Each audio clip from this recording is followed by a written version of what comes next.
Imagine walking through the streets of Kingston, Jamaica. Before you see the food, you smell it.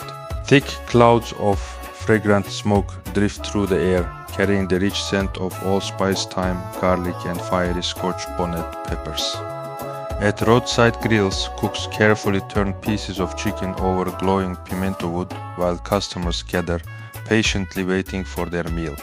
To most people, jerk chicken is simply one of the world's most flavorful grilled dishes. But behind every smoky bite lies a story of survival, resistance, and freedom that began more than 300 years ago. Our journey starts in the 17th century, during one of the darkest chapters of Jamaica's history. After the British took control of the island in 1655, thousands of enslaved Africans were forced to work on sugar plantations under brutal conditions, yet many refused to accept their fate.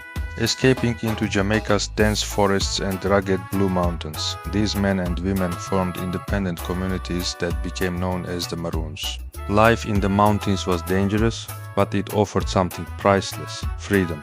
The Maroons could not survive alone. They learned from the island's original inhabitants, the Taíno people who had lived in Jamaica long before European colonization. The Taíno possessed deep knowledge of the island's forests, edible plants, hunting grounds, and cooking methods.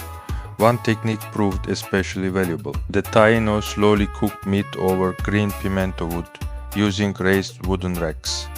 This method produced tender, smoky meat while preserving it for longer periods. The Maroons adapted this technique, combining it with the bold seasonings they had brought from Africa. They crushed fragrant allspice berries, mixed them with wild thyme, scallions, garlic, ginger, and the incredibly hot Scotch bonnet pepper.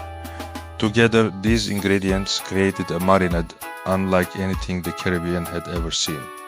But jerk cooking was never just about creating delicious food, it was about survival.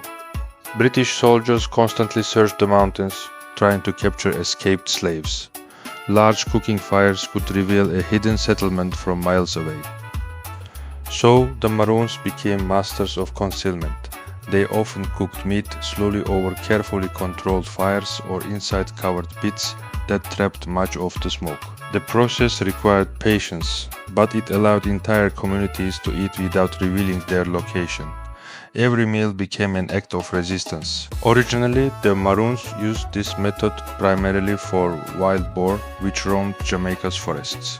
Hunting wild pigs provided valuable protein, and the smoky preservation method allowed meat to last much longer during difficult times. For generations, jerk pork remained the original version of the dish. As Jamaica changed through the 18th and 19th centuries, so did its food. Poultry became more widely available and less expensive than pork. Gradually, chicken replaced wild boar as the most common meat for jerk seasoning. The same spices, the same smoking technique, and the same spirit of resilience remained, only the meat had changed. As Jamaica's towns grew, jerk cooking slowly moved from hidden mountain camps to public markets and roadside stalls. Nowhere embraced this transformation more than Kingston. By the 20th century, the capital had become a vibrant center of Jamaican culture. Music echoed through the streets, colorful markets buzzed with activity, and the unmistakable aroma of jerk smoke filled entire neighborhoods. Street vendors perfected their own recipes, often guarding secret spice blends that had been passed down through generations. Some added cinnamon, others preferred extra garlic. Many swore by a particular balance of thyme and allspice that only their family knew. Even today, asking a jerk chef to reveal every ingredient is unlikely to earn you an answer.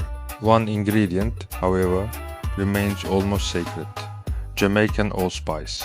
Unlike ordinary pepper, allspice carries hints of cinnamon, cloves, nutmeg, and black pepper all at once.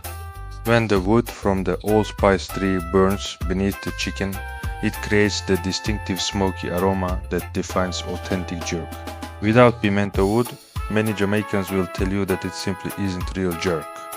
The second essential ingredient is the Scotch bonnet pepper. Among the hottest peppers in the world, it delivers an intense heat balanced by a surprising fruity sweetness. Together with allspice, it creates the unmistakable flavor that has made jerk famous across the globe. Today, visitors travel from every continent to taste authentic jerk chicken in Jamaica. Roadside grills in Kingston serve thousands of customers every week. Chicken is chopped into bite-sized pieces with heavy cleavers and paired with festival bread, rice and peas, roasted breadfruit, or fried plantains. The experience is as much about the atmosphere as the food itself. Friends gather around smoking grills, music plays in the background. Conversations fill the air while cooks carefully tend the fire, just as generations before them once did in the mountains. Yet beneath the lively atmosphere lies a remarkable history. What began as a cooking technique developed by people fighting for their freedom eventually became Jamaica's national culinary symbol.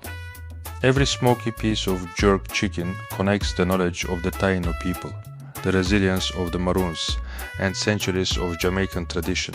It is more than grilled chicken. It is a recipe born from courage, a flavor preserved through generations, and perhaps the most delicious reminder that even in humanity's darkest moments, culture, hope, and identity can survive one meal at a time.